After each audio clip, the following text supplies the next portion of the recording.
Well, good evening, ladies and gentlemen. I thought we were going to have a much bigger crowd than this tonight. We put out all the chairs.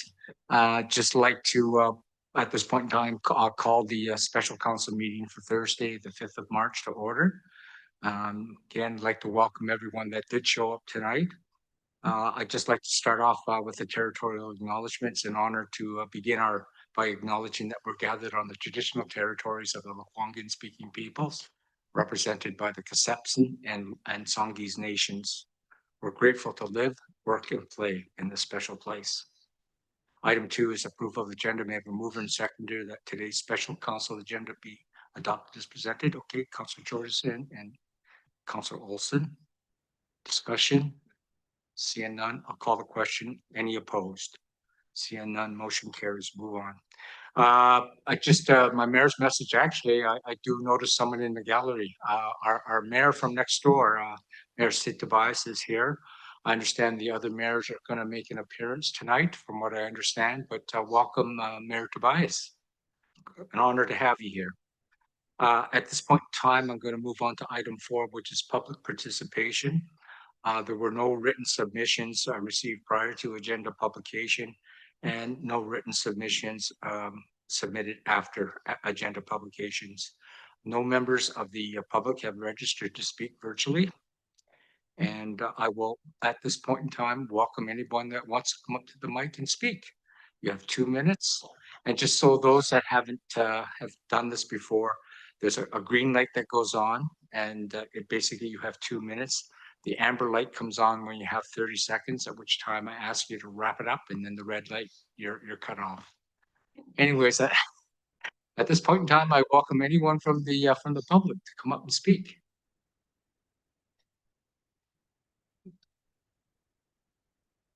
Mr. Conrad. Good evening, Mayor, councilors, administration. Roger Conrad, Colwood. I don't know what the outcome is going to be tonight, but from all what I've heard, read, and understand from the jungle drums that beat around my neighborhood, this council and our chief administrative officer and other staff members are to be congratulated on showing due diligence, prudence, and really looking at this very, very carefully. It wouldn't have been my first choice, honestly. I would have liked to have seen a new building in a different location. But I think with all things under that you had to consider, I really think you've done a good job. And on behalf of one taxpayer anyway in Colwood, I think you've represented the West Shore very well. So thank you very much. Thank you, Mr. Conrad. Okay, second call. Anybody else like to participate in the public? Okay, seeing none, I'm going to move on to item 5, new business. That's the West Shore RCMP detachment expansion. And because Mr. Huggett has to depart early, I'm going to go straight to you, Jonathan, and for your presentation. And then we'll open it up to questions what we have here. Thank you very much, Jonathan. Well, good evening, Mr. Mayor and Council, and thank you for having me here. I think it's important to say at the outset that all municipalities involved in this value their police officers and the service they do to our community. And so as we move forward in this report, what I want to frame this report is trying to ensure that we are successful in what we're trying to achieve, because I think that's what we all want. I don't intend, for example, to point fingers or to criticize, because that's not appropriate. My job as a professional engineer is to go through what I think are the acceptable ways of doing projects. I have extensive experience with the provincial government and other provincial governments and other municipalities. So what I'm going to say to you is shouldn't be rocket science. It's what everybody regards as being the right way to do. I'm not going to read my report. There's no point. You've got the report in front of you. What I want to do is to walk through and pick out what I think are the highlights. And the important thing to recognize is I've tried to distill this down to 9 pages. behind this is hundreds of pages of documents. You have no idea just how many documents there are kicking around. Your CAO has seen most of them. The mayor has also been intimately involved in those. So this is a distilling down to what I think are the key issues. So if we look at and I'm going to go through page by page, and you'll understand that this project is relatively at its early stage. It's probably no more than 20 to 30% designed. And we are waiting on approval from Colwood Council to move to the next stage, which will see us do detailed design. There are other issues going on regarding the funding of this project, regarding the CRD, regarding all sorts of other things that need to happen at the same time, the inspector of municipalities, for example. So I want to move to initially, I'm going to frame this project in three ways. If you were to say, what does your due diligence come back down to is this building that's proposed fit for purpose? There's not much point in building something which is not acceptable. The second thing is the price fair and reasonable for the work that's going to be done?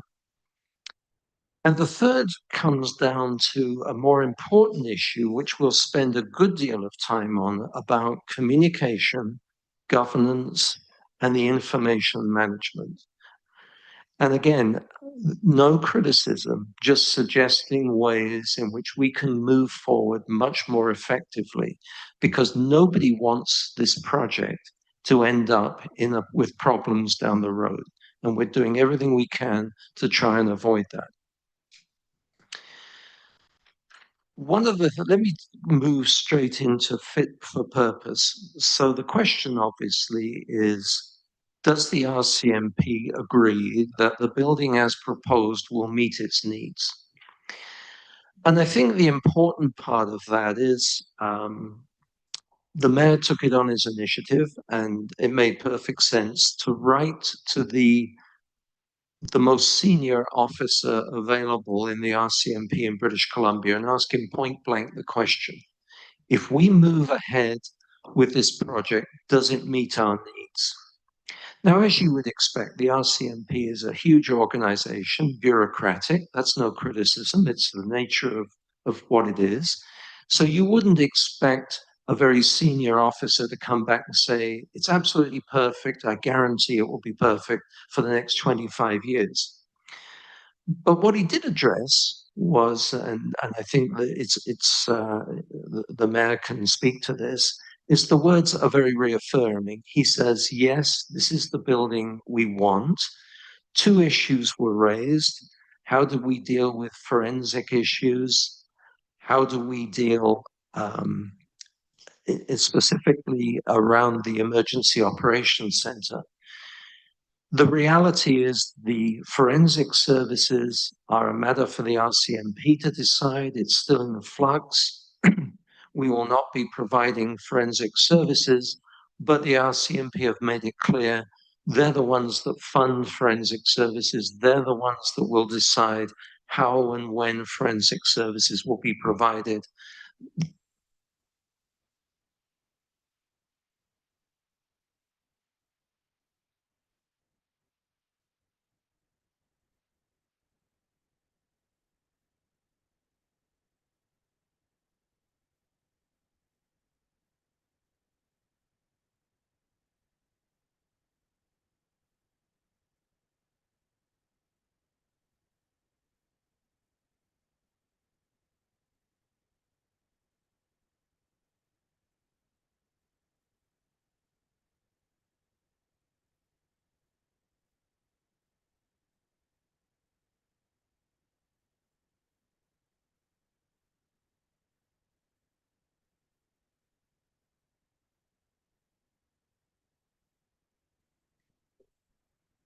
And we're back, Your Worship. So the forensic services was one. The second was, do we need provision for an emergency operations center? That's really a totally separate issue. The police officer in question has said that Often where there is some kind of emergency, it's very rarely is it fronted by police. Very often it's fronted by fire department, provincial agencies, and that's a separate issue as to how Colwood provides emergency services. So in essence, without spending too much time on this, the mayor has received a letter from the senior officer of the RCMP saying this building meets our requirements. I think it's worth saying, how did we get to this project, which is important. I need to cast it in this way. I think it's fair, and I don't think anybody would dispute this. We came up with a budget, rightly or wrongly. And so what is being provided is a building that can be built within the budget. So you could argue, well, we need to put a fifth floor, we need a sixth floor, we need other floors. But the reality is, this is what the IPD team is saying can be built within the budget. So the second issue that we then dealt with was, is this a fair price? Recognizing we're still only at 20 to 30% design, we still have a long way to go. It's important to say that a price for a project is never about a single number. It's about an estimate, which will probably change as detailed design proceeds. But most importantly, it's about the risk that's incurred in the project. You can never, it's pointless giving anybody a number without understanding what risks lie, for example, with the IPD team, what risks lie with the municipal partners. I think it would be, and I'm sure the IPD team wouldn't have done this, but it would be a mischaracterization to say that IPD solves all ills, all problems, and it's a magical solution that really we don't need to worry anymore. I don't think they would say that. I'm sure they wouldn't. One of the most important recommendations to you I'll be making to you is that you need to see a detailed risk matrix, is what the technology terms.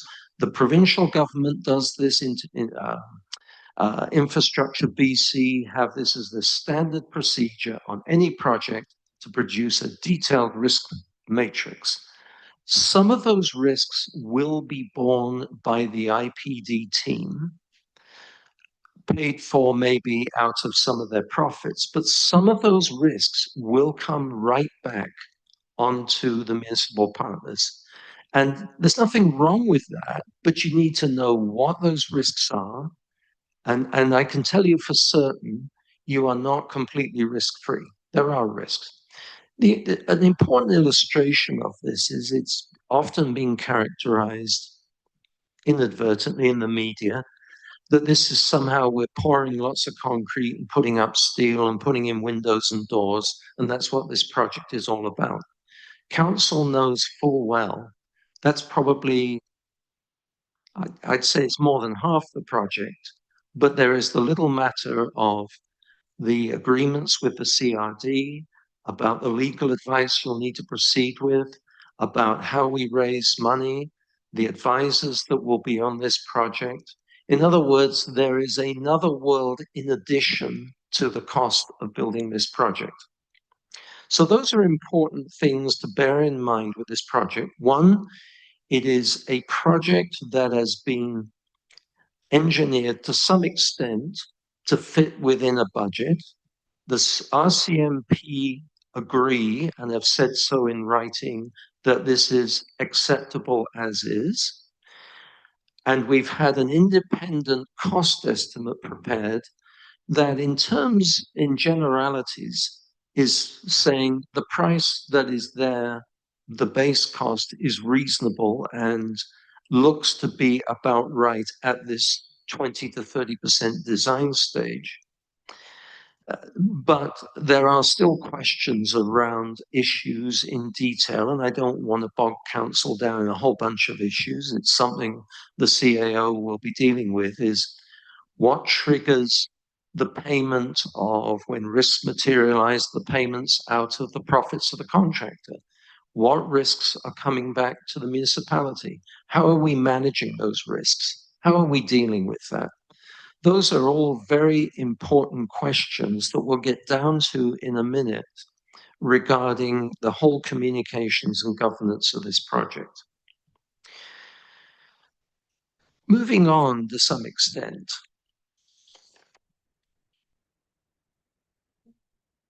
we'll move to the next page of my notes, 22.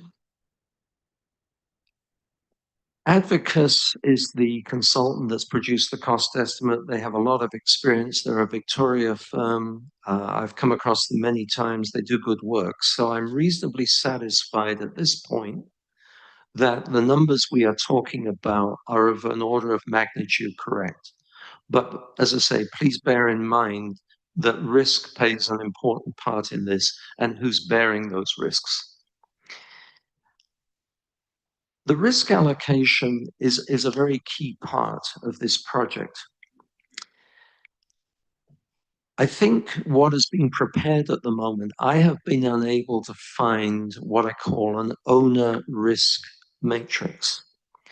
There is a risk matrix that's being developed between the IPD partners to figure out who's taking what risks and who's responsible. What is missing from this project at the moment is the overall risk that includes not just building something, but includes all of the financing and administration that needs to be done, which is not inconsequential, and how you and what risks that you are specifically being asked to be responsible for. I believe it is the duty of any council to fully understand, are you completely risk-free, which I doubt, or if not, what are those risks and how is the intention of the CAO to manage those risks? Let's talk about communication. I think this is an interesting subject. There are two problems with, or not problems, challenges on doing this project. Number one is, of course, we have at least 3 partners. And of course, Machosen is not an owner, but is certainly very interested in this. We throw in the CRD as well. And having communication amongst 3 partners so that each partner receives exactly the same information and makes decisions on exactly the same framework. Now, in fairness, having worked for, I wouldn't say I've worked for every municipality in the province, but I've certainly worked for half of them. And I can tell you that every municipality manages its affairs differently. So it wouldn't be surprising if Langford, View Royal, and Colwood were different. And that's not to say any one of you is wrong or right. You're just different in the way you approach things. It's important that we get on the same page. Here's the second challenge, which is part of the problem, and I think it's a big part of the problem, and I think we can fix it. Inevitably on this project, the operational information of the RCMP is secured. I get that. It's things like, where do they store confiscated narcotics? Where do they store firearms? How are people who are arrested retained? I understand that that is confidential information. In reviewing this project, I went and talked with the city of Burnaby. Why is that important? The city of Burnaby is under construction on a $240 million RCMP project. In dollar values, roughly 3 times yours. And they went through an IPD process with the RCMP, and they are under construction, and having interviewed both the general manager who's on staff at Burnaby, the former RCMP officer who was in charge of the detachment, and the IPD coach and consultant, I got a pretty good understanding. I asked them point blank, how do you deal with secure information? It's not practical for every councillor to go through a security clearance. And it even gets worse than that. At some point, of course, when we start to build this, the IPD partners will put drawings out to tender. Does that mean everybody that bids on this job has to have a security clearance? Does that mean, taking it to the ridiculous, that anybody that pours concrete on this project has to have a security clearance? Well, obviously not.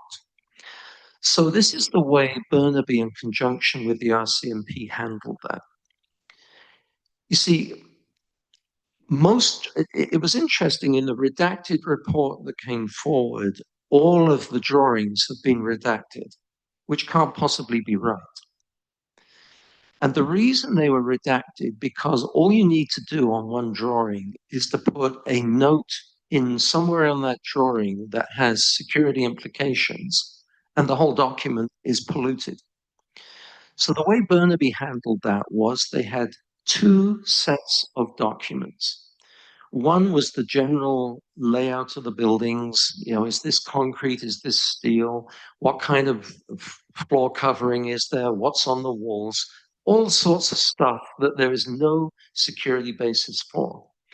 They then took great pains to provide on a separate set of documents anything that had details around the secure operations of an RCMP facility.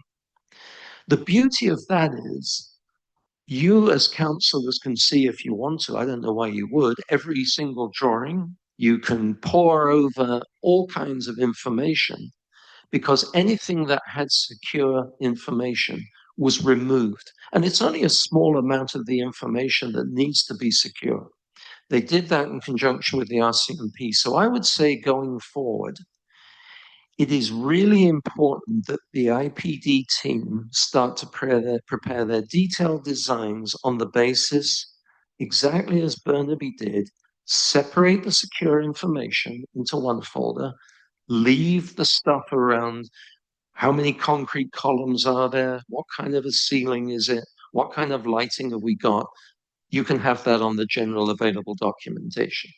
So one of our problems in bringing this to fruition was it was difficult in the present format to let everybody see and have full and complete access to as many of the documents as possible. The IPD process is successful. Burnaby is a typical example. They're building a $240 million facility, so it must work. And talking to the people involved, it did work. And so I would say to you, that is one of the most important things I saw, that we would then not have had to go through all this business of redacting documents, of sterilizing documents, of get people security clearance that really didn't need to have security clearance. So I've said enough about that. The challenge of the three owners needing to be in communication, I believe a process already started on that, and I'll leave that for the mayor to brief you on. He is the one that has done that with his fellow mayors, and I believe there is a general understanding, but I'm not going to preempt the mayor. He will explain what that understanding looks like. So where does this, bringing this to a head, where do we go with this next? Couple of things I would say to you. The current owner's advisor is a well-known project management company called Colliers. I've outlined in the report, after having had discussions with them, what their responsibilities are. The one, and while they're dealing as an IPD advisor, certainly I think they could be helped possibly by using as well, augmenting their services with the IPD advisor that has just finished on Burnaby, having been through an RCMP project with IPD, which is a particularly special case. But I'll leave that for the partners to decide when and how they want to do that. In going forward, I've established in my mind 5 guardrails that I want to just quickly walk through, because this is important. And you'll see those on page 7 of my report. The first one is to confirm the scope of the project. That isn't a once and for all deal. As we get into detailed design, there will be changes that happen. There are on every job. There will be tweaks. Hopefully, those tweaks don't amount to a whole new floor appearing, but you never know what happens on these.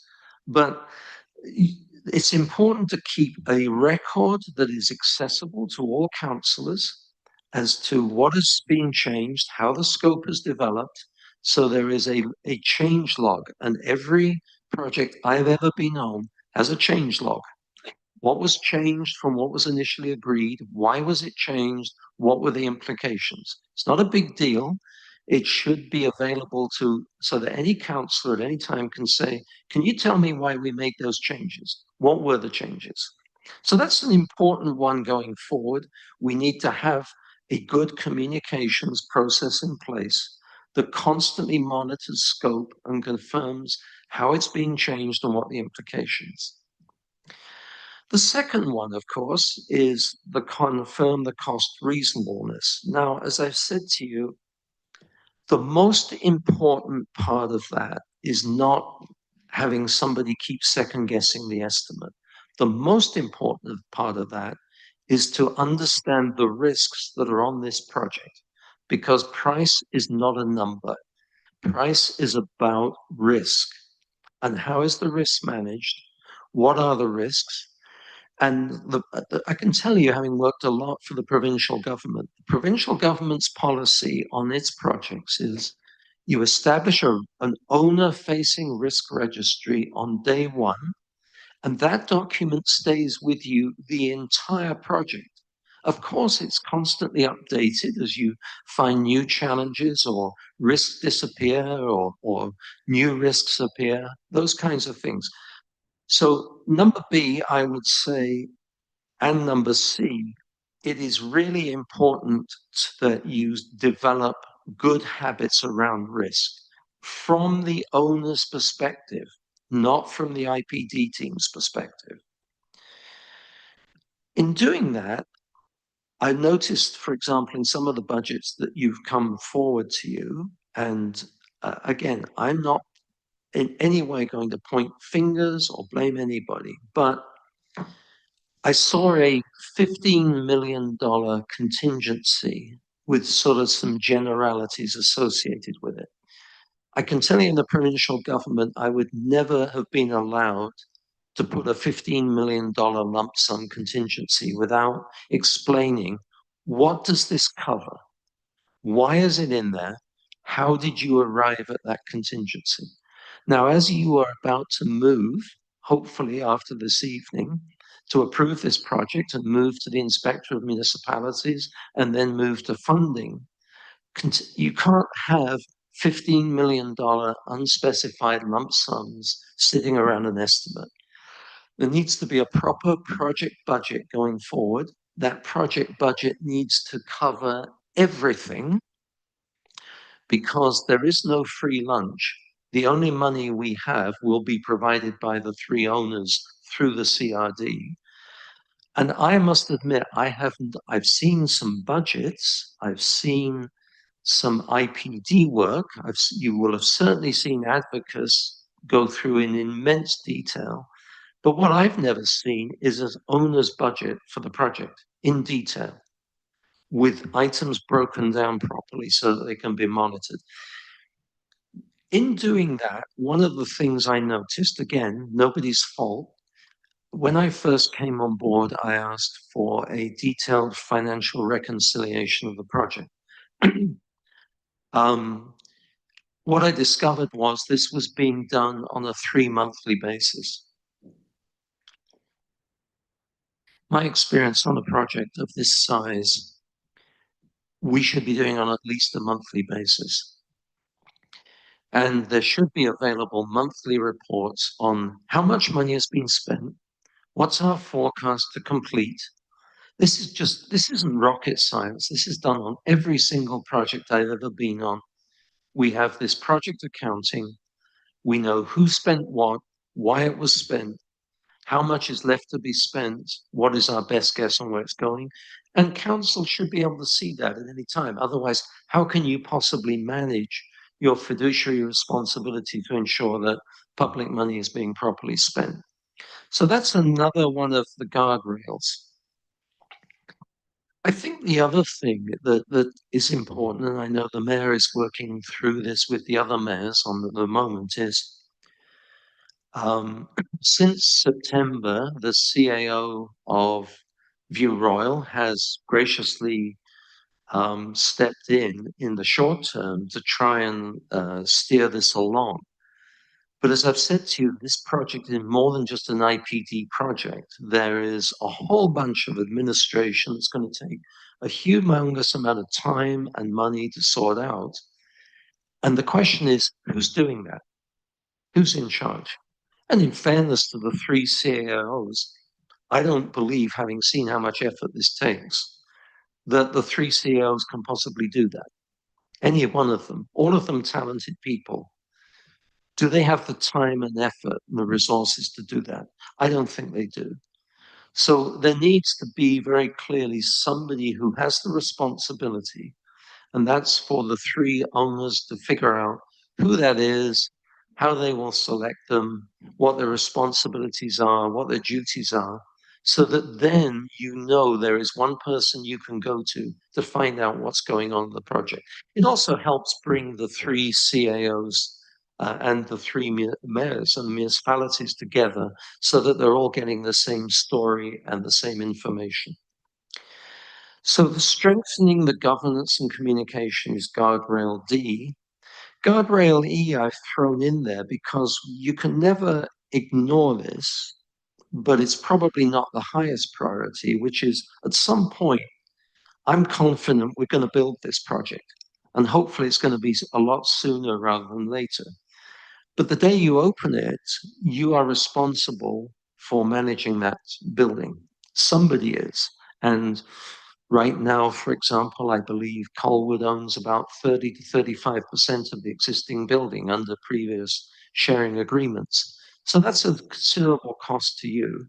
And so you have a longer term interest as to how that's going to be managed, particularly if the CRD has some interest in this. And there is still, again, it's not a problem that can't be easily solved, but I think there needs to be very clear understanding about what is the CRD's responsibility? What are they going to do? What are the existing owners' responsibilities? How does all of that fit together? It's not clear to me, and I don't believe it's clear to anybody else if you really think through the detail. Having said all that, I recognize you probably must have had a headache already listening to that. And Mr. Mayor and Council, I'm inclined at this point to say, I think I have raised all of the most important issues to think about. I'm sure you have other questions, but carrying on and keeping going like this is probably just going to sound like white noise. I think I've raised the important issues. Thanks very much. I really appreciate that, Jonathan. What I'm going to do is I'm going to open the floor for questions from council, and we'll start off with Council Ward. Council Ward. Oops. Thank you, Mr. Mayor. Sorry about that. You're good. No, you're good. Thank you, Mr. Mayor. And thank you, Mr. Huggett. I appreciate the many hours of work that have gone into this and you taking the time to be here with us this evening. You mentioned at the outset, and I would agree that the IDP process can and has been shown to work and work well. And I think Burnaby is a great example of that. For me, though, what stands out with Burnaby is the fact that, as you said, they're doing a building that is approximately 3 times the size and 3 times the cost of what we're talking about here. And yet they reached the validation stage in about 6 months and for $800,000. And here we are years later, well over budget at $2.1, $2.2 million to accomplish the same thing for a building that's a third the size. So again, points to some great successes in Burnaby, but really just raises more questions for me about what's happened here. So I will get to a question here in a moment. I noted you mentioned obviously that the RCMP have confirmed to Mayor Kobayashi that they accept the building and that it suits their needs. And I think that's important. But one of the pieces that I've keyed in on is the involvement of the OIC, or the RCMP officer in charge, in these projects. And in Burnaby, the OIC there was instrumental in that project. In Prince Rupert, the same thing. And here, our former OIC, Todd Preston, has been here throughout this project. And when we talk about the RCMP's letter and what that means, now that he's sort of free and can step away from the RCMP, he's retired, he can kind of phrase it as such as that what they're saying is that it's acceptable, it's not optimal. And to me, that's a fundamental difference. So you mentioned that the project is engineered to fit within a budget. Would it be fair to say, Mr. Hoggett, through the chair here, that we could also say that it's been re-engineered to fit within a budget? I would, through you, Mr. Mayor, I would characterize this that the budget was firm and the IPD team were asked to produce an acceptable solution that fits within the budget. I don't think anybody is under any illusions that's the essence of what the project was. It's not an uncommon approach. I mean, the province does that when it builds a hospital. It says, hey, you've got $100 million to build a hospital, build the best hospital you can for $100 million, whatever. So what we've said to the team here is, you've got 80 something $million, depending on which number you take, build the best facility that meets the needs that will fit within that budget. Appreciate that. And I think on that same vein, what I found interesting is that when I did research into the limited meeting minutes that we had and some of the communication trail that frankly was very difficult to follow or find, I found an email from the RCMP to the West Shore CAOs speaking about IPD and whether or not it was right for this project. And there's an interesting, what I see now is kind of a warning that was missed. When asked about it, they said the RCMP has experience from the EHQ of RCMP in August 2023, saying the RCMP has experience with IPD. However, historic projects have been challenging. And this is where it gets interesting. It says, and typical IPD will attempt to expedite schedules without appropriate consultation and approvals, something we've seen here.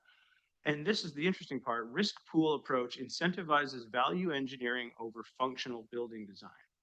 And we've heard you mention, a floor disappearing, things like that at the time were unbeknownst to this council. Certainly nothing was communicated to us. When I consider that last point, though, it explains to me some of the issues that stand out. The leadership team on this project on January 13th, 2021, stated unequivocally and unanimously that there is a need to substantively overbuild to accommodate long-term RCMP growth. So somewhere along the way, this warning from the RCMP over incentivizing value engineering over functional building design leads me to believe that the project wasn't penciling, to use the term that's been used by one CAO at the original estimate. So we used revised population figures and did exactly what the RCMP have warned of, fundamentally altered the functional building design, going back to what I said, going from optimal to acceptable.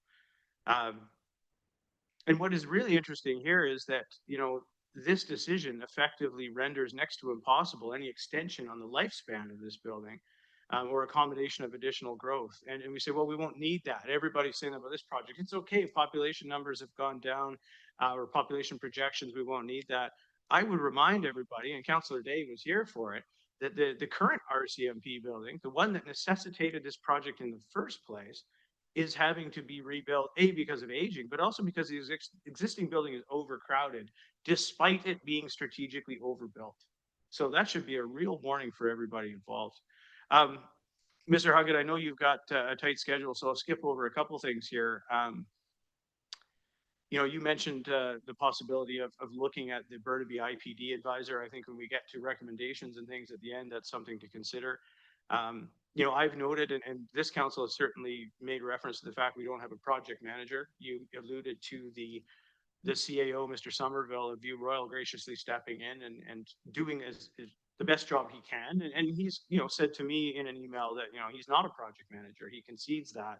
And I don't think it's fair to hold him to the expectations that would come with that role. But I did find it interesting that Colliers noted in October 21st, 2022 in an email to the stakeholders, to the owners, twice, they specifically stated with regards to a project manager, it would be wise to consider including these services. So they said that twice in two different ways in a formal email, of which I have a copy. So Colliers knew it. They told us that we needed it, and yet we elected to ignore their sage advice and forge ahead without this. So Mr. Hoggett, I'll have a question for you because this will take us to financials. You spoke about that, and as you alluded to, we have a fiduciary duty um, to look at the financial management and oversight of this project. And through the chair to Mr. Hoggett, you mentioned already that it's commonplace to see monthly financial reporting, not quarterly as what has been done here. And along with that would be the proverbial paper trail. So in my view, certainly from the private sector, that would include understanding who is authorized to vet invoices, sign invoices. Is there double signing? What are the protocols involved in those things? Are those invoices available for view? Are there line item receipts, itemized receipts? Were you able to find this information? Is this information accessible? Councillor through the chair. No, I was not. I asked, I think the last time I requested it was just before Christmas after I'd come on board, and I asked for a set of financial statements as to where we are. In fairness, the staff at Langford, View Royal and Colwood are all very busy. They're doing budgets right now. There does not seem to be what I would describe and expect an adequate accounting function to sort out how invoices are recorded in a timely manner, how they're approved, and can anybody get easy access to them. So I would say from what I've seen so far is I do not think that the financial management meets the required standards on a project of this sort. Thank you. Obviously concerning, but I think you touched on something there, which I think is relevant, is that there are people working off the side of their desks on this. It's not to point fingers. I think the financial situation as it stands today is unacceptable. It needs work. It needs to be repaired. We need to put, you said, a guardrail or guardrails in place. And I think it behooves this council to explore how do we work with our partners on this and in establishing a financial resource, whether it's shared resource or whether it sits with one of the owners, to ensure that we can improve the accuracy and timeliness of financial reporting. So I appreciate the insight on that. Lastly, in terms of questions, just on the subject of finances, how taxpayer money is treated, even in its sort of finite amount, in small amounts, right down to cash handling is important to me. I'll borrow a phrase from our mayor who says, I pay for my own lunch. And, and I believe that, and I do the same. I think every dollar of taxpayer dollar is valuable, and it's of the utmost importance to me. So I'm a little concerned because I have heard from residents, from citizens, that there are allegations of impropriety around some of the expenditures. What I was told is that there is allegedly a budget item, tens of thousands of dollars, that may well include some things like travel for IPD team members and things like that, which would be fully justified. But that there are potential allegations, as said, coming from the community of perceived financial impropriety or a culture of sort of laissez-faire or frivolous expenditures, including what was shared with me as being lavish dinners under the guise of team building and events offsite, things like that. And I know when this council has a particularly long day, when we tack a committee of the whole onto a council meeting, and some sustenance is required, we'll get sandwiches from Red Barn or do-it-yourself burritos. I mean, because we take tax money seriously. So I'm a little concerned that if this type of thing is taking place, it speaks to the culture, like I say, a laissez-faire approach to taxpayer dollars. I've sent a note to one of the CAOs at the Langford CAO who oversees finances right now to ask, hey, can you provide me with receipts on this, itemized receipts? I haven't heard back yet. In fairness, I think he's away. I was made aware the other day that there is a freedom of information request that's been put in regarding this, seeking that information. So through the chair, Mr. Huggard, I'm wondering if you or perhaps our CAO could provide any insight, if you've heard any of this nature, or if you are able to obtain or have seen any of these, line level receipts. I'll defer to the CAO because I have not seen any of this evidence. Langford is the financial agent on this file. In terms of the details and the line items, I have not seen that at this point. This is one of the areas for guardrails that we've talked about moving forward. Moving forward with the project, and once we get into that, the recommendations, I can further expand on that. Thank you. And for clarity, this is, I hate to be a dog on a bone, but it is something that I will want to get the answers on, whether it comes through a resident FOI or whether we receive the information directly. I know we have a third member of a member of our staff who's a member of the IPD team who could potentially shed light on that. So we may well at some point need to ask him some questions. But at this point in time, I think there are many other items I would love to talk about or ask Mr. Huggett about around the quantified site risks, the lifestyle operating cost models, the risk register and other components, but I will concede and allow my colleagues to ask their questions. Thank you very much, Councilor Ward. Councilor Jordison.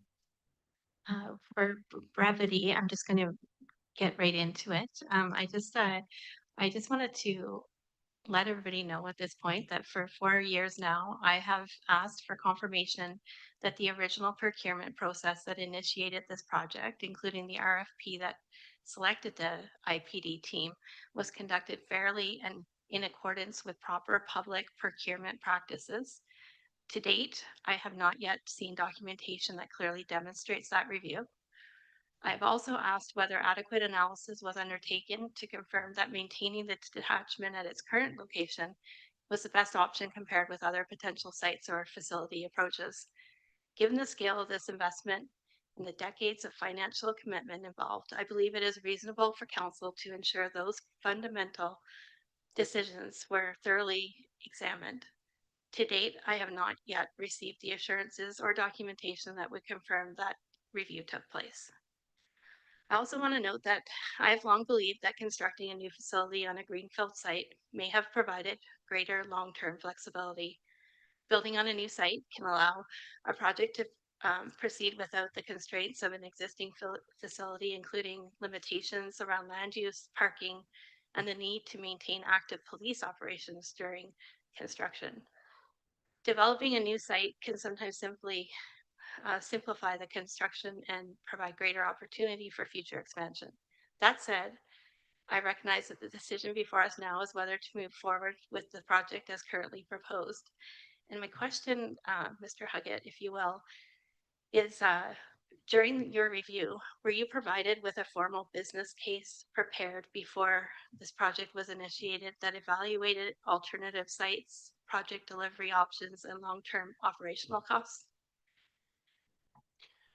Councillor for the chair. I do not believe a business plan was prepared for this project.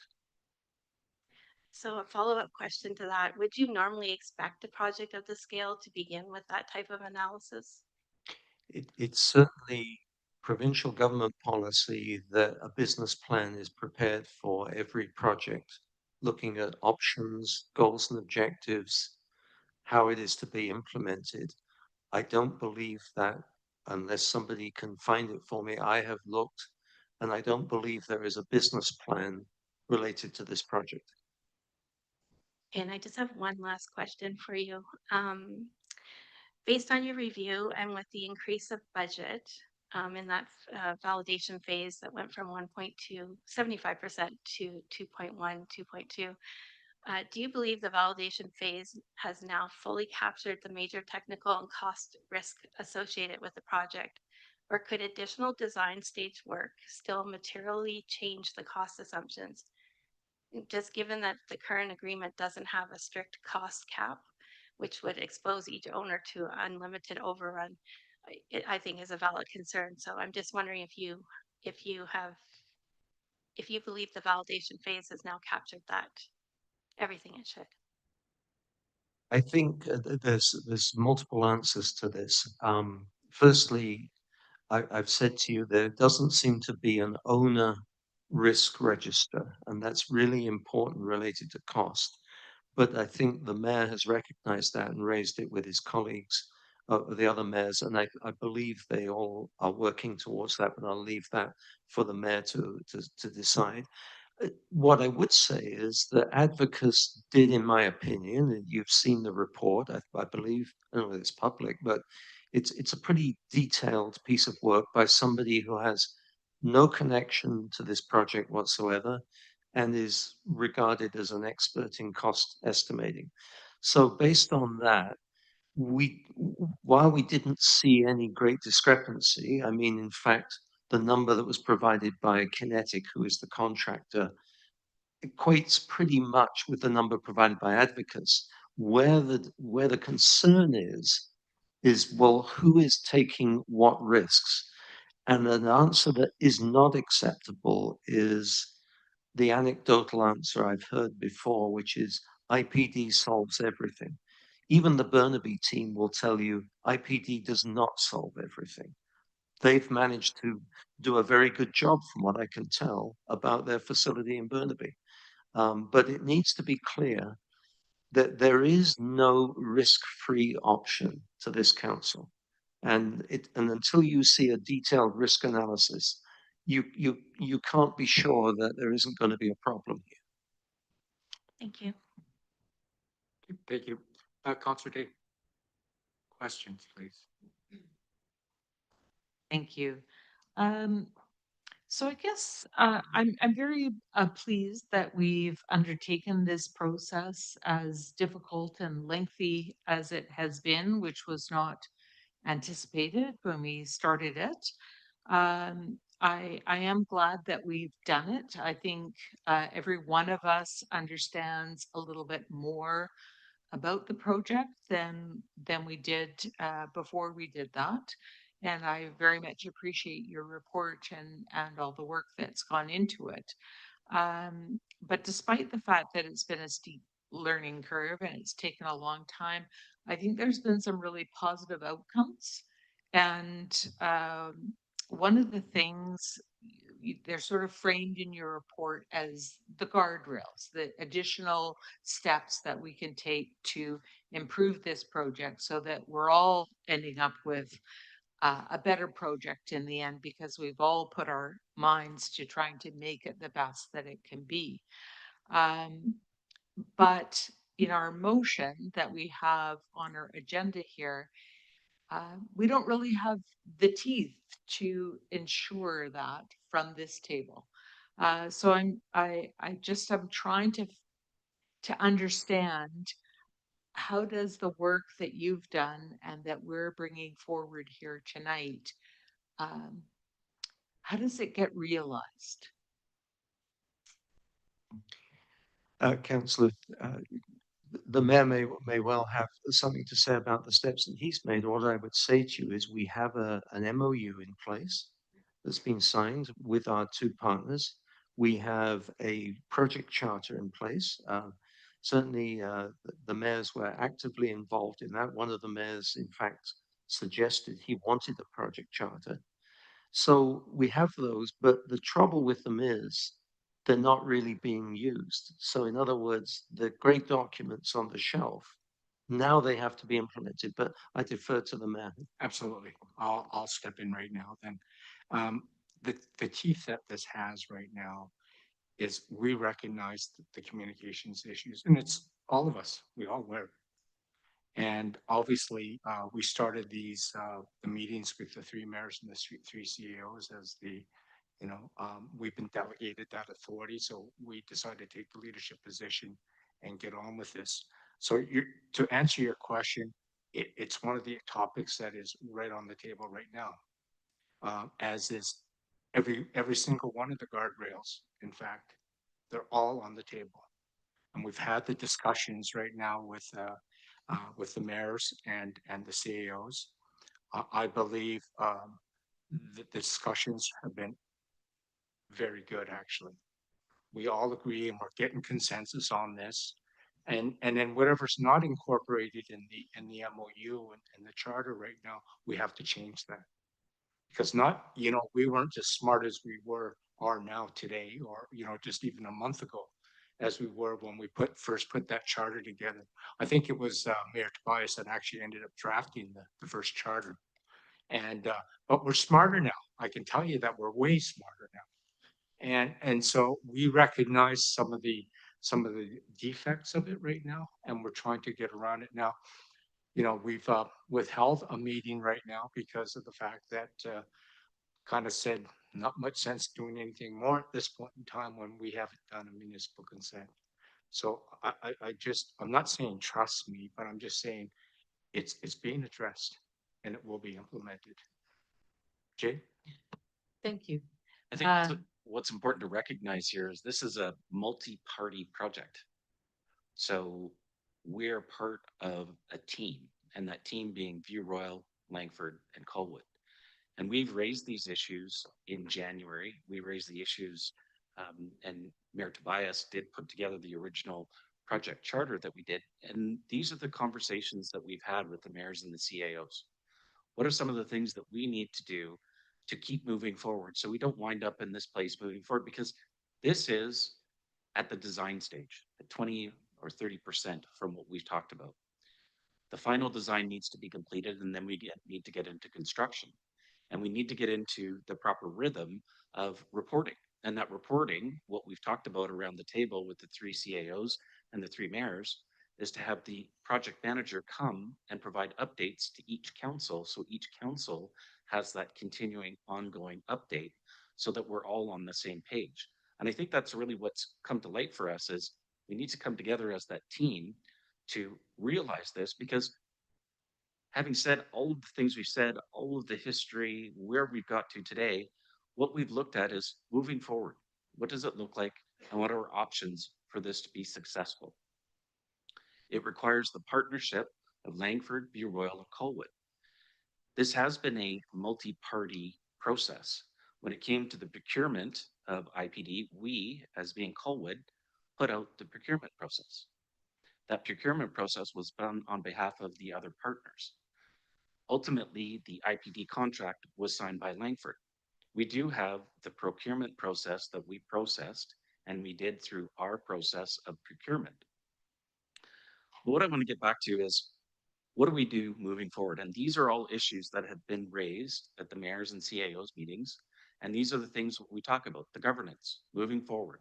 What are the pieces that we need to put into place? And all of these items are things that we've raised, not just with Mr. Huggett's report here, but with the 3 mayors and the 3 CAOs about how do we move this forward so we don't wind up where we were, because this is just the early stages of the project. So getting into that rhythm is what we've talked about. And we've put together an RFP for SMT and PMT moving forward. That RFP is waiting to provide to the other CAOs and mayors to review it and then issue that and get that those leaders within that position moving forward. Because we had the CAO of Somerville, or CAO of Somerville, Scott Somerville, who stepped forward because he had the security clearance in order to keep the project moving forward. Because there was a change of leadership that happened in where he took it over in September. And quite frankly, this is a full-time job, and he's been doing the best job that he can to bring this forward, understanding that there are some governance things that we need to improve, and there's commitment around the table to do that. Thank you. So I'm trying to keep it short and ask my questions, not just soliloquize, but it's hard. DCCs, I think, are very important to me, and been around this table for a long time now, 25 years. And in that time, we've been burnt on DCCs. You can easily um, end up not being able to get any. And since this is necessary for the West Shore, and since we all rely on this building, which is going to be quite difficult for all of us to shoulder the burden of, I think development cost charges are very important to get someone other than simply the taxpayers on board helping to offset the costs. So that is something that I know is really important to get underway before the building is underway, because if it's already started, DCCs don't work for that. So I wanted to get my 2 cents in about that. And the other issue for me is that I think having had experts look at this, the three owners are probably going to have to share the costs of some sort of accountant or position, because none of us have that in our back pockets. All of our staff have jobs to do. And this really needs somebody's full attention to provide those regular financial updates to all of us and to share with us when there's been changes and what the reasoning is for that. So I think it's really important that we address. It seems like it's kind of been a bit of a hot potato issue with everybody a little overstretched. And I'd like to see if we could possibly find a way that we just all share and get a dedicated staff person. You're talking project account. I think. Exactly. Okay. So, Mr. just Mayor? to address your other. If I could, if you don't mind. please. On page 10 of my report, I did address DCCs. This was something that we have talked about with the three mayors and the three CAOs. The CRD has come forward with the sub-regional service. We have went out to and asked a company to, what would the cost be in order to expedite the DCC process so that we can move it forward? Providing a DCC is a lot of work and it requires public consultation. There's a lot of pieces that come together, and we have to do that work on the behalf of the CRD because they're financing the project, but they don't have the staff that's not within their budget to look at the DCCs. And that is certainly something that we've talked about. But really moving forward, until council makes the decision about the go or no go at the validation, that is something that we're holding off until council has the opportunity to consider that. The recommendation is within the report, and that DCC is top of mind because that is part of the funding mechanism. But understanding that DCC only pays for the new growth, it's not for the existing capacity. And that needs to be defined and that needs to come forward so we can present that to the CRD for implementation because they're the owner of the building. Therefore, it has to be collected through them. So there's a whole process that has to go in place for that. And that goes back to on the SMT side and the project leadership. How do we move that forward? And that's what we brought to the table with the three mayors and the three CAOs. And we're waiting for the decision of council so that we can move forward with that piece. Thank you very much. Thank you. So do we have any sort of a timeline, how long that will take? We have one quote at the moment. We brought that up around the table and there was thoughts about making sure that we go through the right procurement process to get this in place with a consultant that can meet the timelines to make sure that we meet it before we start getting shovels in the ground. I hate to use that euphemism, but that is the truth. It does need to be put in place so that we can go forward with collecting that. But also understand that that also increases the DCC stack for West Shore development. And we've seen other DCCs that have come forward on a regional basis where developers come forward and say the DCC stack is already too high. So that is part of the component to look at that so that councils can consider it. Thank you. So my very last comment is just in regards to the accountability risk matrix that needs to be created and shared. I think that is been through a couple of buildings, and I was sort of came on board at the tail end of the building of the last RCMP station, but we've built a few fire halls and whatnot since then. And it really is critical to identify your risks and not be surprised by them. So I hope that we will be able to move forward with that. Thank you. Thank you. I just want to clarify something though. there is a risk matrix for the construction, although the copy I had was all blacked out. I don't know if you had you could see it yourself, Jonathan, but it looks like there is a risk matrix for the construction side of it. But I think what you're talking about, what I have my complaints, and this is us that owns this, is the fact that there's no owner's matrix. There's more risk than just the construction side. We're not the experts on that, go to it, IPD team or IPT team, but like, we don't have one for the owners because we have inherent risks, ourselves. So that has to be put together. That's going to take a little time, and that's probably one of the next things that is high on my agenda. Okay, thank you. Council Growth. Thank you. Thank you, Mr. Mayor. Just trying to clarify on the timeline issue. I feel fairly confident that the guardrails as outlined will deal with many of the issues that we heard brought forward tonight. I personally need to go there and assume that system that will pan out in a positive way. That's what I would like to see, of course. But moving forward in terms of the guardrails and the changes to be made, what kind of a timeline we're looking for? This needs to go to the inspector, municipalities, etc. And I came across some reference to it, and I can't put it in context where we're looking at these elements being come to fruition or being developed, and where are we in June, for instance, or how long are we looking at? Is that even a fair question? I'm just a little bit confused about what we're trying to accomplish and when it's going to happen or how. So these are items that have been brought up at the mayors and CAOs meetings since we came together after our report saying that we were delaying until we had the full redacted validation report. Those items have been brought forward around that governance table, and quite frankly, our other partners are waiting for us to proceed. Both Langford and View Royal have signed on for this. What needs to happen if council considers moving forward with this is providing that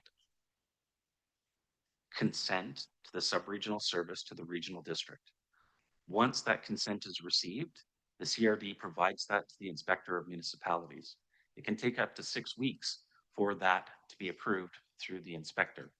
We're hoping it's less, but that is the outset time that we've been advised through the CRD that it will take. Once that happens and the inspector approves it, then goes back to the regional board for adoption, but there's a quashing period as well, which will take 30 days. That's part of the sub-regional establishment process.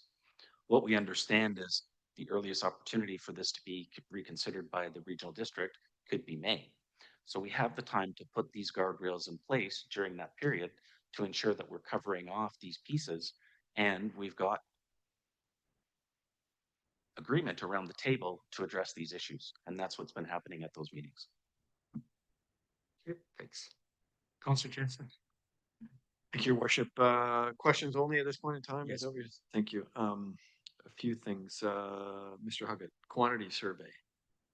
Is that what we have before us as far as the cost analysis? There are two distinct things. One is the IPD team, who contain contractors, engineers.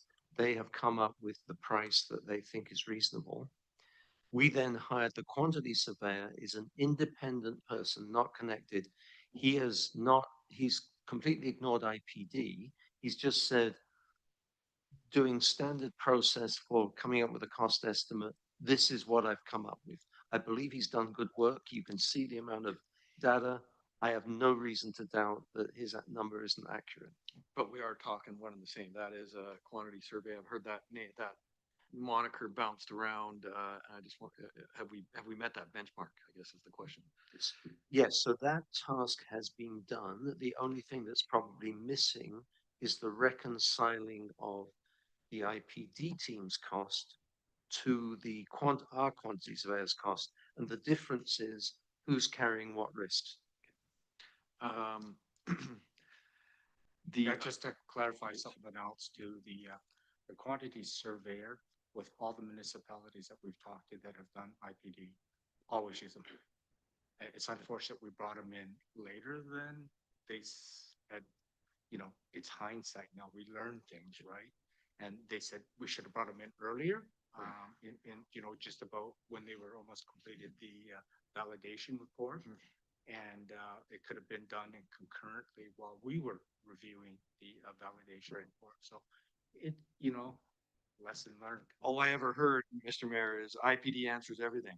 And it just grinds me when I hear that now. So I'm heartened by the fact that, you know, we've taken a step back and had a look and had an independent audit. So I like that.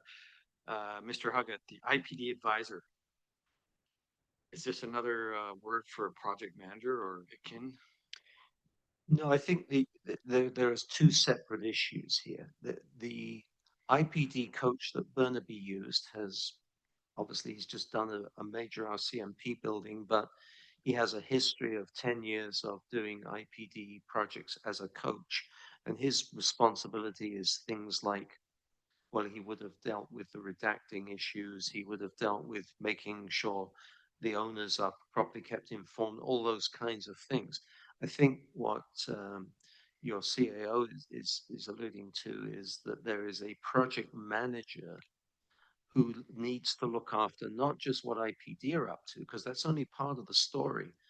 They would look after making sure the DCC work got done. They would make sure that the CRD process was functioning. It's a complex job. It's a different person from the IPD coach. I gotcha. Super. So that's a couple of people that we could be looking at to help us along the way. These guardrails, and thank you for the specificity on actually pointing out what may help us through this. I guess the question is to staff. I mean, there's talk of guardrails, but you know, is there congruity with our neighbors as far as alignment and thinking that these guardrails will serve all of our net benefits, or are we going it alone, or do we have to sell this to other people to get them on board, or are we there yet, or are these discussions going on? The discussions are going on, but to be fair, the guardrails, this report was issued today. So to say that we've discussed all of these guardrails would be a stretch. This is certainly something that we'd be bringing forward to the IPD team. A lot of these issues have been discussed, but to this granular level of detail around that table, I think it would be fair to say that that conversation needs to happen. But what I can tell you, being part of that team, we all know what needs to be done. The RCMP building needs to be rebuilt. This process has been invested at $2.1 million to get us where we're at. The recommendation to move forward is that is council's consideration. Do you choose to go or no go with the validation and where we're at? It's one thing to sit here and look back at, you know, some of the items that have come up. Whenever you're doing a project, it's really important through the project is to look at lessons learned. What can we implement moving forward so we don't wind up in the same spot? And because of where we're at, it looks at all of us to look at, here are some of the governance areas that we think we need to look at. Mr. Huggett has provided Colwood with this overview. This was initiated at council's request in December. And we look forward to bringing this to the IPD team at the governance level to talk about putting these guardrails into place. It is a team process, right? And all of us have different interests, different governance perspectives. And that's the issue when you have three municipalities with three different governance structures, approval processes, and IPD talks about the transparency and working through these issues together. And what I can tell you sitting around with that team is that's what we're working on. Thank you, Mr. Johnson. And I mean, Mr. Huggett, if all of this comes to fruition as far as these guardrails and the recommendations that you made, would you be comfortable of this building being built in your community? I'm not an expert in community policing. You've been a police officer. I have to assume that the senior officer in the RCMP in British Columbia knows what he's doing, and if he says it meets his needs, then I assume it meets his needs. Thank you. I was being a bit glib. I meant more as a taxpayer, but I appreciate that. And cost overruns. I'm not naive enough to think that $15 million is going to cover the change orders that will come in fast and furious. I'm quite sure. But what happens when we exceed, I'm going to say loosely, small w, when we exceed the defined budget in some form or another and it comes back to us, but we borrowed a finite amount of money from the CRD? I mean, how does that add up for next councils? The IPD process is one that there's a profit pool that's at risk. Those decisions, as they move forward, looks at within that risk registry about how that profit pool gets expended. That's the benefit of IPD is you have consultants, you have architects, structural engineers, all that have put in the work to get to where we're at, understanding this is the profit pool. And as you make decisions, as that profit pool reduces or stays the same, the intention behind IPD is not to move forward with change orders because that should have all been considered through the validation. And part of the issue is right now, the IPD, excuse me, has excuse me, has validated the price for a set period of time. The longer this goes, the more risk there is that people can no longer assign those folks to the task, or that they're worried that we're not going to move forward with it. So that's the benefit of IPD, is that transparency piece, the profit pools that are shared risk, and that risk is not just with council, but with those contractors that are moving forward with it. Those are the items at the 87.5 that are below the line. Above the line to that 103 million is that risk that rests with the owner for some of those other conditions that may arise. Thank you and appreciate that. So are you saying IPD doesn't answer everything? I'm being glib. Thank you, Mr. Johnson, but I have every reason to believe that those smart cookies sitting around the room will find a way to put a change order onto the ownership group for whatever reason that they can conjure up, so that we're back at the table finding more funds. So if and when that does happen and we have a finite amount of borrowed money, what happens? That's the very reason why you need an owner-facing risk registry so that you can properly monitor this. And the idea is that you identify where problems are about to arise and you have a workaround rather than wait till it's happened and then somebody shows up in your council chamber and says, I need more money, and it's the first you've heard about it. Okay, I'll quit flogging that horse, but thank you both for that. Thank you. I'll yield, Mr. Mayor. Okay, thank you very much. I just want to pipe in there too. Yeah, I'm just going to pipe in on his comments actually, then I'll hand it over to you. I just want to say something else that I've only managed projects in the traditional fashion of managing projects, never through an IPD. But I think my own mind has changed considerably after speaking with the municipalities that have gone through the IPD. And, you know, it doesn't matter, you know, if it's a traditional method of project managing, of course, everyone's trying to maximize their profits. I know how it works. And being one of those bad guys that was running a project, you know, $100 million project. Yeah, we used to get them with engineering change orders, ECOs all the time. That's what we did. It was good. We're good at it. So it doesn't matter which way, but if the right guardrails are in place, that's the only thing you can do the best that you can. And I think this is the thing that what Mr. Huggett was trying to emphasize right now. And I do understand. So you know, you can triple, you can absolutely show old dogs new tricks. Let me put that. Okay, thanks. Councillor Olson, over to you. Thank you, Mr. Mayor. Most of my questions have been satisfied in this report, so thank you, Jonathan. And around this table, and Councillor Jansen hijacked my question that I did have remaining, which was around the guardrails. And I was going to ask staff if they had been reviewed by our municipal partners and if they had already been agreed to in principle. So I'm assuming that answer is no. My question now remains is the intention is for these guardrails to be amended to the current MOU? And will we have the opportunity to see that? Will that MOU come back to this council for review?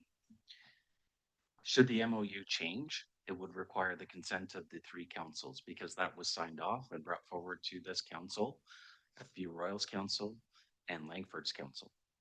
Okay, great. Thank you. Good, thanks. Council Ward for a second. Thank you, Mr. Mayor. Just a quick question for Mr. Huggett through the chair. When you talk about the IPD coach, we use two terms, IPD coach and IPD advisor for Burnaby specifically. You know, you reference that individual obviously has very relevant and timely experience and could be, you know, a resource that the owner partners might want to consider.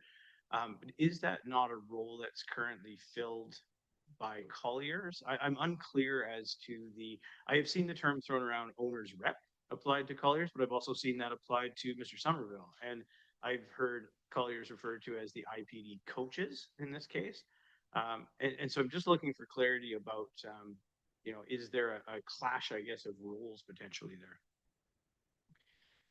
Well, firstly, I think one of the challenges is that Collier's role is to some extent undefined. There is a contract there. They are clearly have been retained to help the team through the IPD process.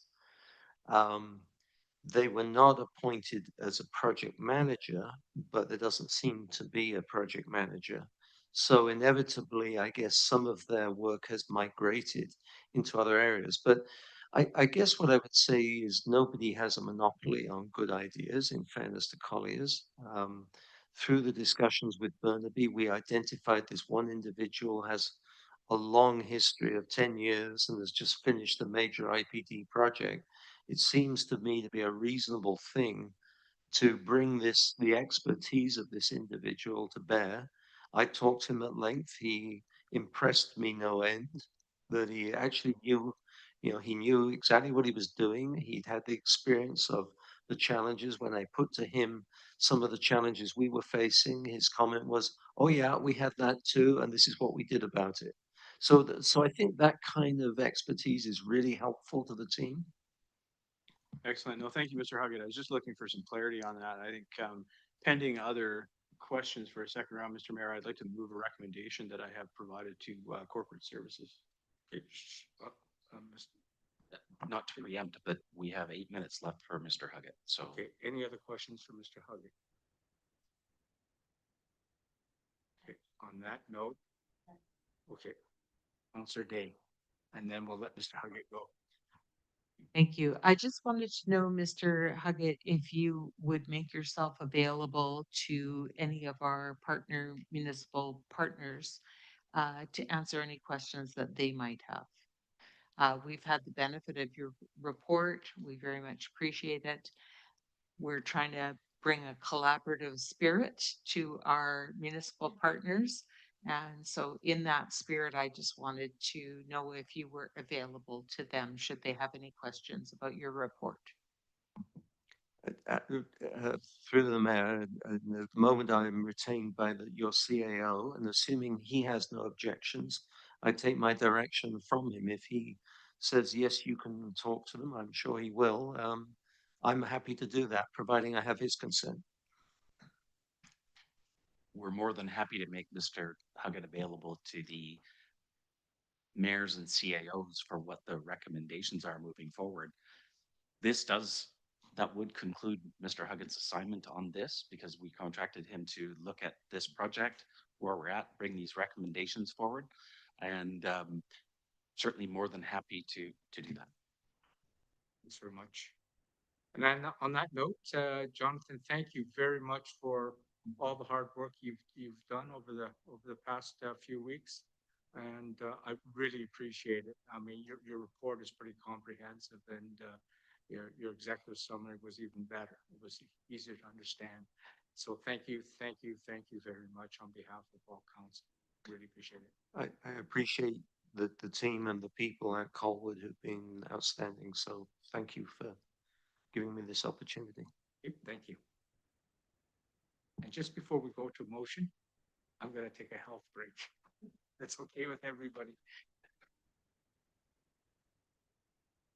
Thank you.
Okay, well, I'll take us out of recess here.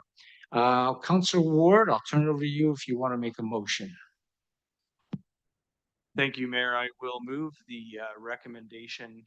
It is based on the staff recommendation. I would direct the table to note that all of the text remains the same, with the exception of the highlighted portion, which is essentially Mr. Huggett's recommendations inserted.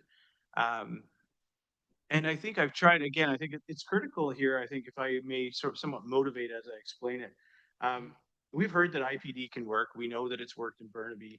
And here I think what's happened is that we've had good intentions amongst the ownership group. At the end of the day, Mr. Huggett spoke to it at the outset. We all, and that would include the guests in the chamber this evening, we all want to do what's right. by both our municipal employees and our police force, and the citizens that rely on them for public safety. So I think there's an overarching, unifying goal there. What's happened, unfortunately, as I said, is good intentions, kind of met a toxic combination of inexperience, maybe a bit of hubris, and unprecedented tripartite communications. This hasn't been done before with this many stakeholders. So we are forging new ground here. So what I'm looking at including here in the highlighted portion is to simply include Mr. Huggett's recommendations, but you'll note the word collaboratively. There is nothing here saying we are providing a conditional support or anything of that sort. What this is saying is that let's direct staff to work with the IPD team, the owner partners, colliers, all of the stakeholders to collaboratively implement some of these recommendations to pursue a DCC program. So in many cases, this is just reiterating what's already happening. And that's the goal here. And the additions here are some of the things that we've spoken about around this table and we've talked about this evening, which is to also investigate, and again, no commitment required, but investigate the feasibility of an added financial resource to improve the financial picture of the reporting, or a dedicated qualified project manager to replace the current third IPD team member from Colwood. And I'm very specific there because I don't believe we need to add a project manager and maintain this third staff representative on the team. I don't think there's value in that. I think his time is better spent in his role with the city. This is not a I guess not painting a negative picture of his performance by any means. I don't want that to be inferred. It's just that we can replace that individual with someone qualified. And then you'll note in the last part, me personally, my experience on this, when I go back to communication, has been that communication has been promised, but it hasn't been delivered. And I hate to be that blunt, but that's truth. And again, it's not pointing fingers, but you go back to 2021 and the original team, stated clearly that there would be minuted meetings provided by colliers and that, these things would happen and there would be reporting quarterly. And it just fizzled out. It just stopped. And our meeting records demonstrate that. We've got pretty accurate meeting minutes that I can look at and go back to. As soon as we get to about 2023, it just vanishes completely.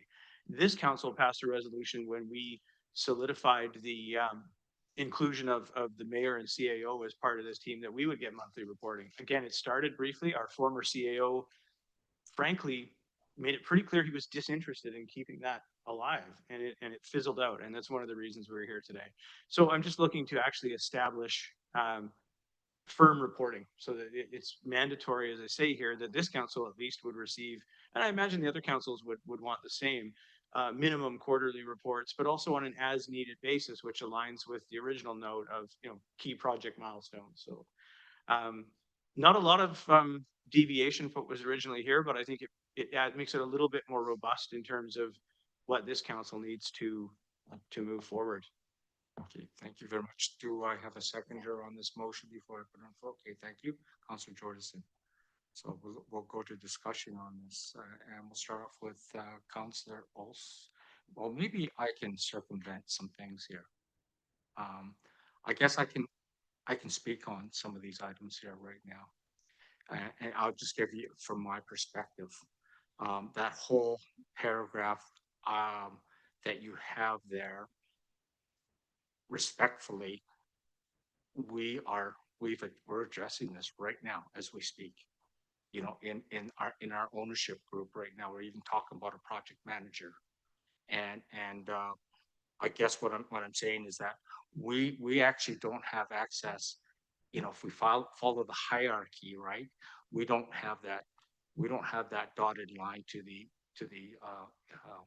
project team itself, the project team. The SMT actually sort of, from what I understand, works, is reports to us, the senior management team, but the PMT doesn't report to us. So the hierarchy is the PMT to the SMT. They're all part of the IPD team. It's the whole family of the project. But I believe, and I strongly believe, it's redundant to if we're going to implement what did we call those things? The guardrails. We're covering that whole second one. And as far as the last one, in actual fact, we were talking about, because we wanted a project manager on this, we were talking about monthly. because of the fact that it's $103 million project. I don't want to learn after a quarter that I'm in big trouble. Yeah, well, so we've actually are addressing this on a monthly basis. That's exactly what we're talking about right now. So whether we want to add this as extra, but to me, it's already in the guardrails that we have. That's just my opinion. And Mr. Johnson, if you want to pipe up on that one, but that's everything we've talked about, I believe. We have talked about this. The recommendation I made is a recommendation to council, and council's feedback, whatever that is, I'm happy to carry that forward. Okay, thank you. Out the floor, Councillor Olson. Thank you, Mr. Mayor. You know, I did actually, when I went through the recommendation prior to the meeting, I did place a call to the mayor because I wasn't clear in the staff recommendation if those guardrails that are being suggested were actually included. So when I saw Councillor Ward's email come forward with this recommendation or amendment to this recommendation, I was kind of happy to see it. Because I know we're saying that these things are happening, but I think it needs to be included in the recommendation, to be honest. So I would be inclined to support this. I mean, I think, you know, Mr. Huggett's report did highlight the need for strong oversight and clear transparency and accountability. So I think that it's important that we have something in this motion. So I just wanted to express my thoughts on that because there is no direct guardrails included in the original recommendation. So I would be inclined to support this. Thank you. Okay, I guess I'm just gonna go back to the first part of the motion right now. So we are going to implement the guardrails as part of the, we don't call them guardrails, but as part of the new MOU, I believe, correct? Mr. Johnson? Wasn't that the intent? Well, I think it's fair to say that that was the intent. It's not Having said that, we can't dictate what happens in and amongst the partnership. And if council wants to be explicit with that, with the motion, that does talk about collaborate on the guardrails. So that does put that formally in a motion that we bring forward back to that team from our council. Fair enough. Fair enough. Okay. You're good. Councillor Grove, please. Thank you, Mr. Mayor. So that the intent is not changed, it's just added a layer of request. Is that how I take it? In my original motion, I was trying to take a neutral tone with that, understanding that we have partners around the table, right? Council can't dictate what happens with that. The MOU has been approved as it is now, you know. But what I can say is all of these items have been brought forward to that table. And these are items that we've talked about. We have the RFP put together for PMT, SMT. We have a quote from one company to do the DCC review. The other CAOs wanted to look out at some other companies that could potentially do that for us to make sure that we're getting good value for money for moving forward with that, because the partners are going to have to pick up that bill. That's not part of the project. That's not something that's included in that at this point within that budget framework. Thank you. My impression with the original recommendation was that it was solid and spoke to the need to move forward tonight to allow this to continue the process. In the CAO's report here, Mr. Johnson, the paragraph on page 12, overall recommendation, is the paragraph that for me basically wrapped up the entire huge thing into one concise sentence, which is about recommending that we proceed with the project into detailed design and construction under the IPDC 30 contract while implementing strengthened government controls, transparent financial reporting, and the clearly defined owner guardrails to manage residual risk and protect taxpayer interest. If that intent moves through the original motion, then I'm fine with the original motion. There is no original motion, this is the original. Yeah. that- So can you just back down to the yellow again, please? Okay, thank you. I'm gonna go to Counselor Jensen. Thank you.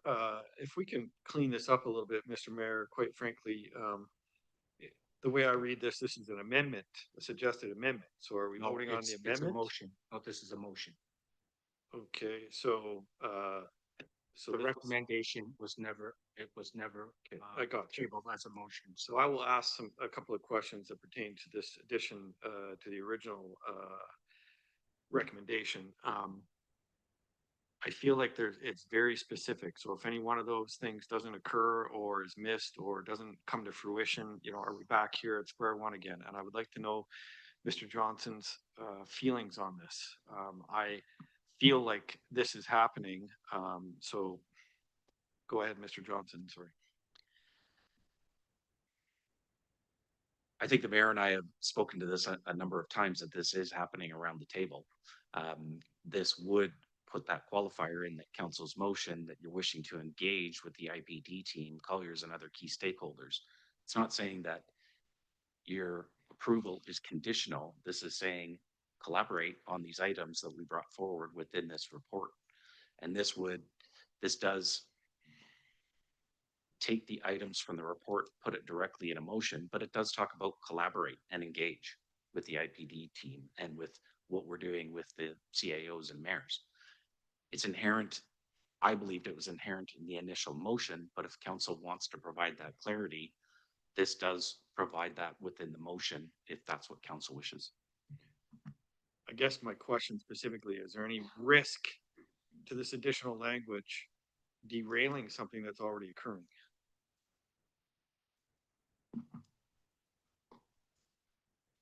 A risk of derailing? I don't believe so, because it does talk about collaborate, and it doesn't say that if this doesn't occur, then you won't move forward with it because you are consenting to the bylaw at the initial part of the motion. I will, await my, peers' comments, but, quite frankly, I was fine with the original recommendation. Thank you.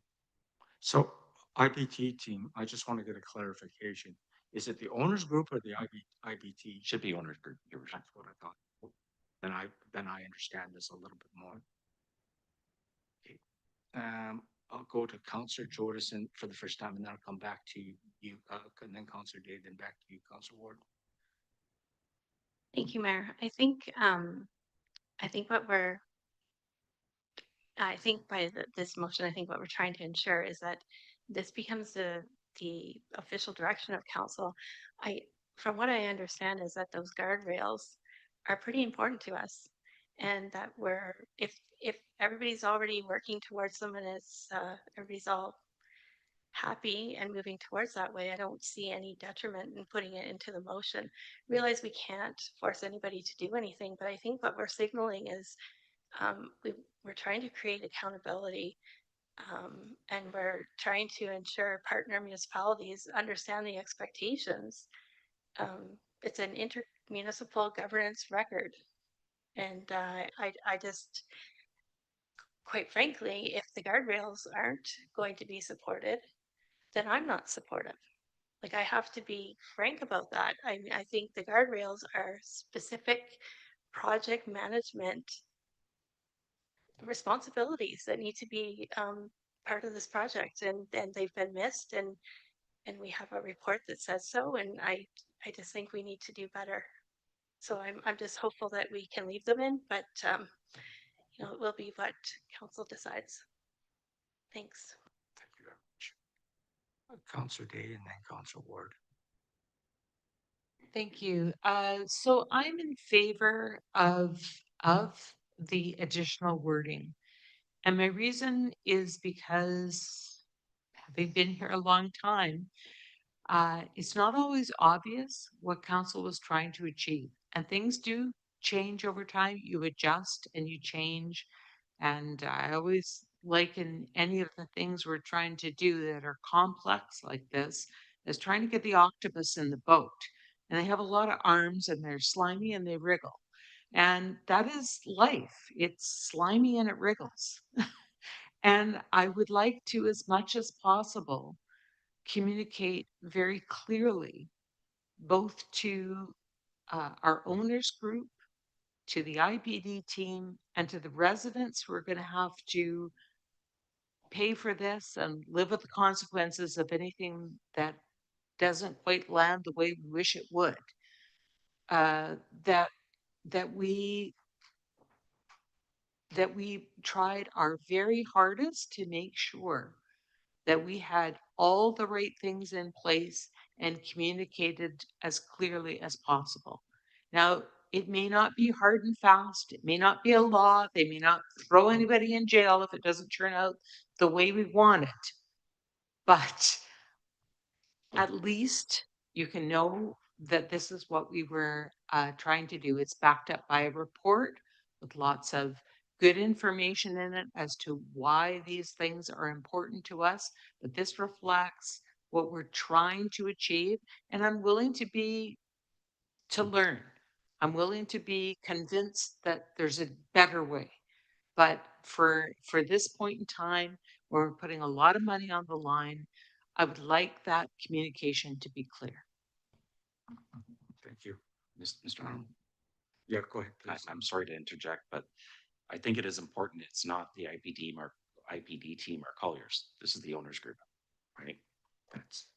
That's what I was trying to say. I guess that's where I was getting so mixed up on this right now. Because it is the owners group, because the direct staff, that's you, direct CAO. I don't have any other staff. And the second question I have on that, we don't have 3 IPD team members. Do we? No, So I just want to correct the. I think what that intention was we've talked about this around the table about the PMT, and I believe that's what Councillor Ward was getting at. Okay, sure. I'll come to you because I'm not too sure who that third one is. Oh, actually, it is you, Councillor Ward. Yes, thank you. And I'm happy to do a friendly amendment to identify it as the owners team and to specify And other key stakeholders is okay too. That's fine. Yes, the key stakeholders is fine. That it's a broad, all-encompassing term, but I would specify owners group. And I'm happy to change it to second IPD team member. I think for me, I need to clarify that I think we're being overly trepidatious here out of some sort of misguided fear around the reaction. I mean, the other owners are in this room. Make no secret of the fact I've been immensely frustrated with this project and the absolutely poor communication that has stemmed from it for years. And that's not pointing fingers at people in this room. In fact, Colwood has to take some ownership of that. Our former CAO was instrumental in developing this and the communication or lack thereof. So we own this as well. Let's be clear. So despite my frustration and my adversarial tone in the past, I've tried to find a conciliatory tone here and a way forward. And I think the challenge for me, though, is that it's not inherent in the original motion. It's perhaps implied, but it's not. I disagree. I think the original recommendation is somewhat weak and it doesn't document the concerns of this council and the things we're looking to see discussed. But the clear point here is that it also doesn't hold anyone's feet to the fire unnecessarily. Again, it isn't tied as a condition of our approval.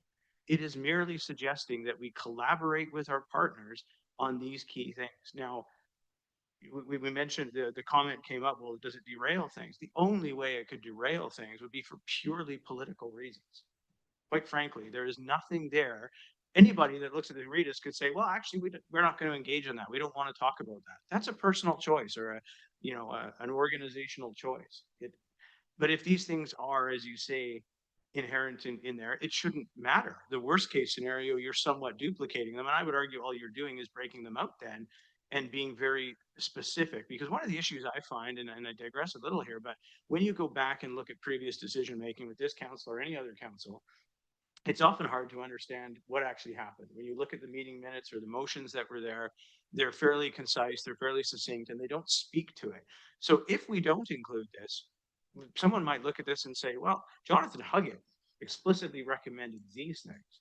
It was never mentioned in the recommendation. That council, why did they even delay this thing for 2 months and have all these discussions when they didn't take any of his recommendations to heart and even include them as suggestions. So I would suggest that the language is deliberate and it doesn't derail anything. It just moves us along in a way where we no longer have to do this based on a trust exercise. You know, and I understand that some of these things may be happening. They're happening concurrent to this discussion. I believe, Mr. Mayor, you have a good relationship with, you know, with your fellow mayors in the West Shore, and you know, that will bring us a long way, I think, to getting things back on track and moving forward. But trust exercises are what got us to an over budget $2.1 million validation phase. So is it too much to ask that we simply look to put something in here about collaborating on Mr. Huggett's recommendations? Because if we don't, why did we bring him in the first place? That's my position on it. Thank you. That's fine. It was just the way it was originally worded. It almost looked like we were creating another position sort of thing, if you understand, because, yeah, but that's what I was getting confused, to tell you the truth. So, Mr. Mayor, there was a friendly amendment and I just, yeah, we want to make sure we get that wording correct. okay, can you change it right now live? Yeah, it's just that, just correct me if I'm wrong, because it's your motion, but if I recall right, it's that council directs staff to engage with the owners group and other key stakeholders. And that's good, then we're good there. Right. And then down below, I think we only have one. Yeah, the current. Just take out third because we only have one member on the IPD team. That's great. Is that okay with the seconder? Yeah. Okay, perfect. Okay, good. Councillor Jensen.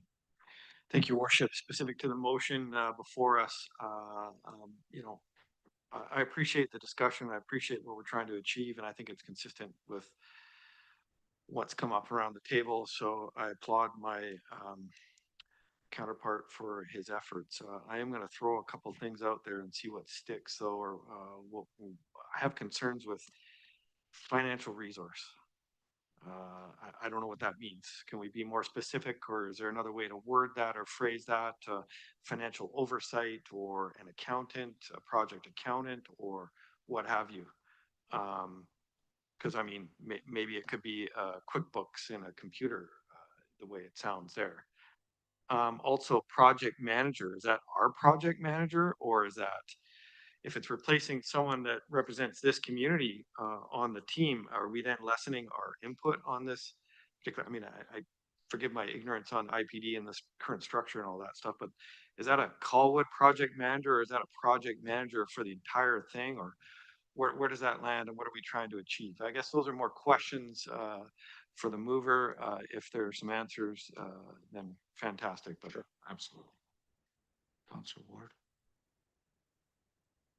Thank you. And to Councillor Jensen, I would suggest an added financial resource. A resource would be a common term used in the HR realm to apply to someone. We could replace it with FTE if we felt it's necessary, but I think the general understanding is there that we are speaking about a financial individual. If we specify an accountant, we would then need to specify it as a CPA, as a student. What do we have here? So I suggest that that's kind of inherently understood. In terms of a qualified project manager, I think again, there's a reasonable degree of understanding what a qualified PM would be in relation to this project. It is inferring that they would replace the current IPD team member. We know the structure of the IPD team. The individual comes from Colwood, but it is not then suggesting we hire somebody into Colwood or replace the current individual's role within Colwood. To me, it's fairly clear that we're saying we would want a qualified project manager replacing that FTE on the IPD team. Where they sit in terms of payroll or, you know, municipal benefit programs or what have you is frankly irrelevant to me with regards to the motion, if that helps. I appreciate that. I guess I still have questions. I mean, if we're trying to achieve a project manager for the project, why are we being specific about a Colwood member? So do they serve our interests or do they serve the project's interest? I'd like to know from staff where that might fit in. Sorry, I think I have to speak to it as the mover because I've identified that individual. Staff can provide more context, Councillor Jansen, but it is my belief um, that the individual that we have on the IPD team from Colwood lacks the qualifications, hence the word qualified, or skill set to deliver on this project. The individual we have on the project is a hammer swinger who does work down in the Arts and Culture Colwood building staircases and things. I mean, a qualified guy in terms of, doing day-to-day construction work, but not a qualified PM that would bring to the IPD team the skill set that's needed to spearhead a tripartite project with a multi-million-dollar budget. I mean, he does not have those qualifications. That's anecdotal for me. I would suggest Mr. Johnson can speak to his qualifications or lack thereof more than I. Mr. Johnson. Mr. Grant has represented the IPD owners group at the PMT. His time has been recovered through the project. So it's not a Colwood expense. That is an expense to the project. We've talked about this at the owners group meeting about representation at the PMT and SMT. We have an RFP put together. We've already identified that this is something moving forward that we, as the owners group, want to shore up. And that is for the reason that we've put the RFP together. Mr. Grant's qualifications aren't in question here. What we're saying is moving forward on the PMT side and the SMT side, we need additional resources moving forward. So that is already something underway. So talking about, qualifications, I think he's represented us to the best of his ability. And moving forward, the owners group have recognized that we need to go out and get that resource for moving forward, not looking backwards. Thank you. So I guess I'm wondering, and again, forgive my ignorance. We hire a project manager to service our interests. The project hires a project manager to serve the overall project's interest. It sounds like a union meeting of project managers here. Are we talking about one and the same person? In terms of the project manager, the owners group have talked about bringing in somebody to shore up that component. That's not a Colwood expense, that's a project expense. And that's why in the recommendation I left it general so that the owners group could wrestle that to the ground. And I think what council's trying to do is provide some clarity in terms of what this council's interests are moving forward. To get specific about that, that's the owners group decision to make. You're merely asking that we collaborate on bringing that forward as I read what the motion is. Okay, so I'll have one last kick at this, and largely I'm getting myself there, so I apologize. But I mean, if we're talking about a project manager to help manage this entire project, I'm all for that. If we're talking about hiring a project manager for us, whether it's cost recoverable or not, I could care less. It just seems a bit over the top. So I guess I'm just looking for specificity from the intent. Is it a project manager for the entire shebang, or is this just for our interest? I'll just listen to the answer. I think I'm good. Thank you. It's for the whole shebang. I'm not, if the position is no longer required, that's the trade-off. And I think it's a great trade-off.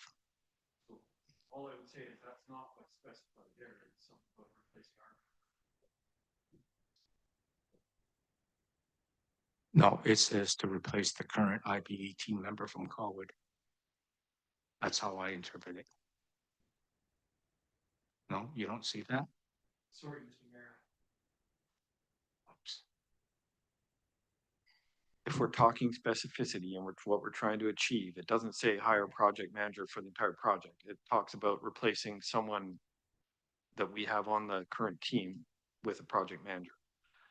I don't want to get granular, but it doesn't say in there, hire a project manager for the project. Thank you. I'll let you guys think about that or wordsmith that. Otherwise, I will yield. Okay, let me think about that one. Councillor Day. Yeah. Councillor Day. Thank you. So I am comfortable with replacing the current IPD team member from Colwood with a qualified project manager that is going to benefit the owners group and the IPD team to have someone with a little bit different skill set.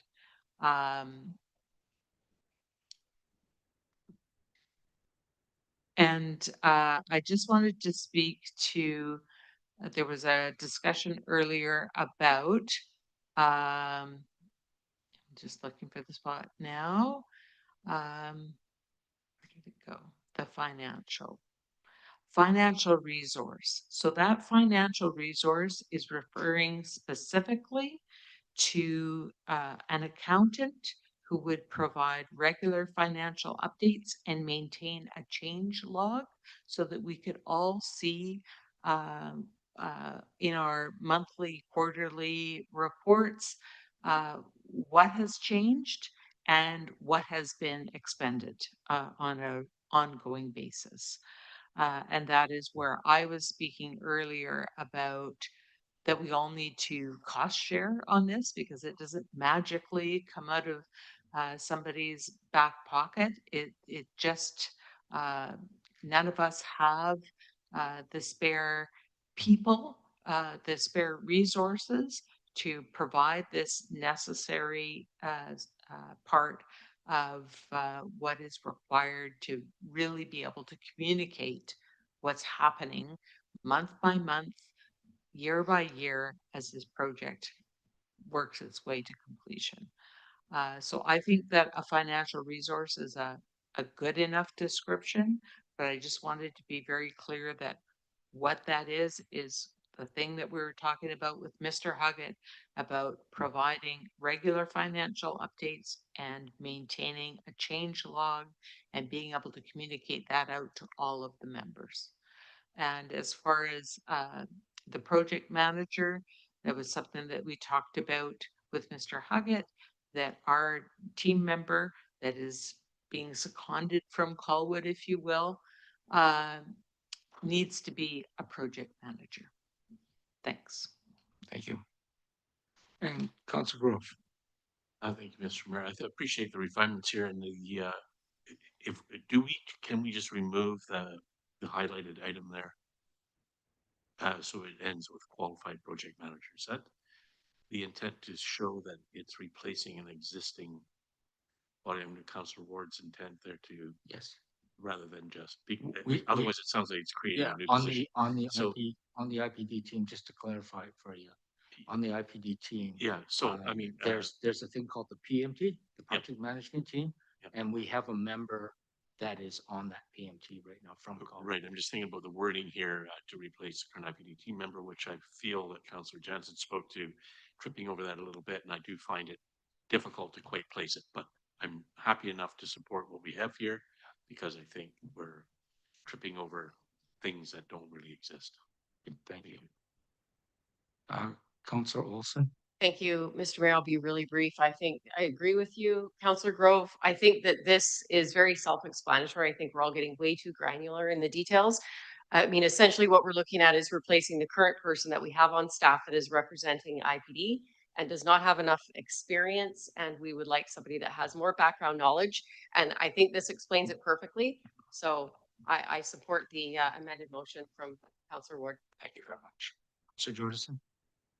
Thank you, Mayor. I just wanted to say that I think that there's confusion over the project manager because overall there hopefully will be a project manager on the project, but just for us, we're just saying that we'd like to replace the current staff member with somebody that has project management experience. This is how I understand it.